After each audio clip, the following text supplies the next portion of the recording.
छोटी छोटी मिस्टेक्स की वजह से आपका रिज्यूमे रिजेक्ट हो जाता है। आपको लगता है कि क्या मिस्टेक्स आपने की होंगी, पता भी तो नहीं चलता है क्योंकि रिज्यूमे तो रिजेक्ट हो चुका है, रिक्रूटर ने आपसे कनेक्ट ही नहीं किया। हाय एवरीवन, मैं हूं निष्ठा और आज मैं आपको बताने वाली हूं कुछ ऐसी मिस्टेक्स जो कि आप एज ए फ्रेशर अपने रिज्यूमे में कर देते हो और आपको रियलाइजेशन होता है बहुत टाइम के बाद। The first one is lack of tailoring to the job. आप क्या करते हो, एक सीधा साधा रिज्यूमे बना लेते हो एज ए फ्रेशर और कोई भी जॉब ओपनिंग निकली, कोई भी जॉब प्रोफाइल पे ओपनिंग निकली, कोई भी रोल है, कोई भी डेजिग्नेशन है, डिस्क्रिप्शन कुछ भी हो, आपको फर्क नहीं पड़ता। आपको क्या करना है, बस एक रिज्यूमे आपको हर जॉब में लगाना है, विच इज वेरी रॉन्ग। आप मिस्टेक क्या करते हो, आप नहीं देखते हो जॉब डिस्क्रिप्शन में क्या स्किल्स है, क्या एक्सपीरियंसेस है, क्या क्या हाईलाइट आपको करना है, वो सारी चीज आप मिस कर देते हो जिसकी वजह से आपका रिज्यूमे रिजेक्ट हो जाता है। अब इसको फिक्स कैसे करना है, आपको पहले देखना है जॉब प्रोफाइल, जॉब डिस्क्रिप्शन, उसके रिलेवेंट क्या क्या आपकी स्किल्स हैं, क्या क्या आपके हाईलाइट्स होनी चाहिए, क्या क्या आपके एक्सपीरियंसेस होने चाहिए, वो सब आपको अपने रिज्यूमे लगाने हैं जिसकी वजह से आपका रिज्यूमे रिजेक्ट होने से बच सकता है। हो सकता है कि सिलेक्शन ना हो, बट क्या पता कि रिक्रूटर आपको कनेक्ट कर ही ले। Poor formatting and clutter design. बहुत बार हम लोग क्या करते हैं कि बहुत एक अच्छी सी टेम्पलेट ढूंढ लेते हैं, ओ माय गॉड बहुत फैसिनेटिंग, बहुत अट्रैक्टिव टेम्पलेट होती है, कलरफुल सी टेम्पलेट होती है जिसमें से किसी किसी का फॉन्ट साइज बड़ा होता है, किसी किसी का फॉन्ट साइज छोटा होता है। तो क्या होता है ना कि सबसे पहली चीज, अगर आप बहुत डिजाइन वाली जिसमें आपने पिक्चर लगा दी और कुछ ऐसे एलिमेंट्स लगा दिए ना, तो पहले ही रिक्रूटर का ध्यान ना डिजाइन पे ज्यादा जाता है। वो आपकी वो जो स्पेशलिटी है, आपके स्किल्स है, हाईलाइट्स है, उस पे वो बाद में आकर ध्यान देगा। तो हमें एक सीधा साधा सिंपल सा रिज्यूमे बनाना है जिसमें हमारी फॉन्ट स्टाइलिंग, साइजिंग, फॉर्मेटिंग सब कुछ एकदम परफेक्ट हो। ऐसा ना हो कि रिक्रूटर का ध्यान कहीं और जाए, उसे पढ़ने में दिक्कत हो, आपकी हाईलाइट्स को वो देख ना पाए।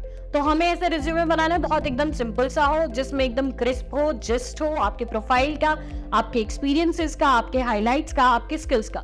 ज्यादा हमें अपने रिज्यूमे में डिजाइन, कलर कॉम्बिनेशन और ये सारी चीजें नहीं करनी होती है। Simple, make it simple so that recruiter can check are you fit for this job role, that's it.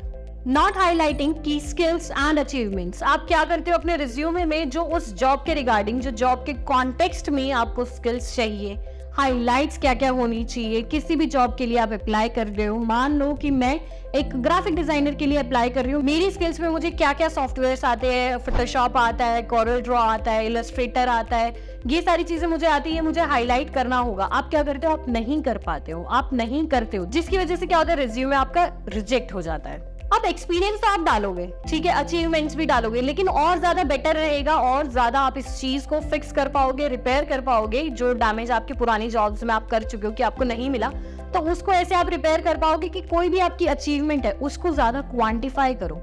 If you are working as a sales profile or you have worked for the sales profile, then you have gained some increment. Like जब मैंने काम कर रहा था, sales was like 15%, and when I started working, I gave my efforts, my inputs, and now they are getting 20% sales.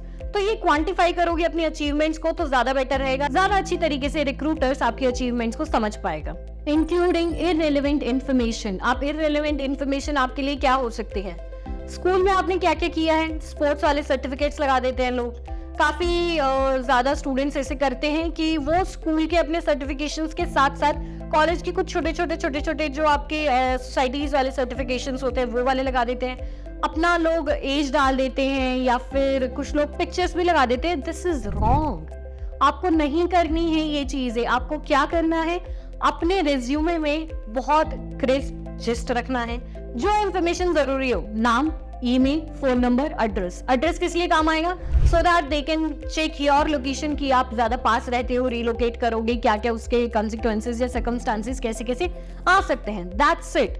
इस चीज में आप और क्या क्या ऐड करोगे, मान लो कुछ आपने एक्स्ट्रा करिकुलर एक्टिविटीज कॉलेज में एज अ वॉलंटियर कुछ किया है, आपने किसी एनजीओ के साथ काम किया है या किसी ऐसी ऑर्गेनाइजेशन में इंटर्नशिप की है जहां पर आपने पैसे नहीं लिए, but you were the volunteer person there, कि जहां पे आपने काम किया है, जहां का आपने एक्सपीरियंस लिया है, ये सारी चीजें आप ऐड कर सकते हो। बट स्कूल टाइम वाली चीजें आपको नहीं ऐड करनी है। एक्स्ट्रा सर्टिफिकेशन, स्कूल में क्या किया है, no one is ready to see this। यार एक पेज का रिज्यूमे होता है, उसे एक पेज का ही रखो, चाहे आपका सीवी हो गया, रिज्यूमे हो गया, make it for the one page. Second page पे जाने का टाइम किसी को नहीं, रिक्रूटर देखेगा खटखट, अच्छा ये है, अच्छा ठीक है, चलो देखते, चलो इसको एचआर को दे देते हैं, हाँ चलो लेट्स कनेक्ट विद देम। ऐसा ही होता है, इतना टाइम किसी के पास नहीं है कि आप पुरानी अपनी चीजें लगा दो, एकदम पुरानी इतिहास की स्कूल वाली, ऐसा नहीं होता है। Okay, and now the main part is spelling and grammar errors. आप ग्रामेटिकली अगर एरर कर रहे हो ना, so this is a worst scenario कि आपका रिज्यूमे बहुत ज़्यादा चांसेस है, लाइक 98% चांसेस है कि आपका रिज्यूमे रिजेक्ट होगा ही होगा। क्योंकि अगर रिक्रूटर को ग्रामेटिकल एरर दिख जाती है ना, कोई टाइपो दिख जाता है, प्रोनाउंसिएशन एरर दिख जाती है, तो रिज्यूमे में बहुत ज़्यादा चांसेस रहते हैं रिजेक्ट होने की। सो तो ये तो बेसिक ही है, ग्रामेटिकल एरर नहीं होनी चाहिए। इसको फिक्स करने के लिए आप ग्रामरली यूज कर सकते हो, एक टूल है जिससे आप प्रोनाउंसिएशन वाली मिस्टेक या फिर आप ग्रामेटिकल एरर नहीं करोगे। टूल्स के अलावा आप अपने रिज्यूमे को प्रूफ रीड करो। यार प्रूफ रीडिंग बहुत ज्यादा जरूरी है, और रिज्यूमे तो ऑब्वियसली इंपॉर्टेंट डॉक्यूमेंट है। Proof reading is like word to word, और उस चीज को पढ़ना है। और उसके लिए एक और चीज हो सकती है, sometimes it happens whatever you want to see, you see that only, कि आपको जो पढ़ना है और जो पढ़ना चाहते हो आप सिर्फ वही देखोगे। तो उसके लिए एक और ट्रिक है, आप पीछे से उसको रीड कर सकते हो। अगर कोई एरर है, कोई वर्ड मिस आउट हो गया, तो आप उसको बैक ऐसे, मतलब फुल स्टॉप से पहले ऐसे रीड कर सकते हो, सो दैट आपको दिख जाए कि सेंटेंस फॉर्मेशन मेरा ठीक हुआ है और मैंने कोई मिस्टेक नहीं करी है। बिकॉज वाई इट हैपन्स कि आपकी ग्रामर एरर की वजह से आपका रिज्यूमे जो है रिजेक्ट हो जाता है, क्योंकि उसमें आपको लगता है कि रिक्रूटर विल थिंक कि you are a careless person, you don't care for your resume. यार ग्रामेटिकल एरर कैसे कोई कर सकता है, ऐसा नहीं सोचता है रिक्रूटर। और लैक ऑफ प्रोफेशनलिज्म भी बहुत आ जाता है। आप यही टाइपो एरर्स कर रहे हो कि बाकी आगे जाके आपको कहीं प्रोफेशनल मेल लिखना पड़ा तो कैसे आप लिखोगे। तो रिज्यूमे बहुत ध्यान से बनाना चाहिए, रिज्यूमे में थोड़ा टाइम देना चाहिए। उसको आप चाहे आधा आज बना लो, आधा कल बना लो, एकदम शांति से तसल्ली से बनाओ, सो दैट अपॉर्चुनिटीज आपके पास आए, आप कहीं अच्छी जगह अप्लाई करो, आपको अपॉर्चुनिटीज मिले, आपका करियर ग्रोथ हो, और फिर रिज्यूमे से आपका रिज्यूमे सीवी तक पहुंचे। अगर आपको डिफरेंस पता करना है रिज्यूमे और सीवी में क्या होता है, तो कमेंट्स कर देना। So we'll try to make any kind of informative video for you, जिससे आपको रिज्यूमे को सीवी में कैसे बनाना है वो सारी चीजें हम बता पाए।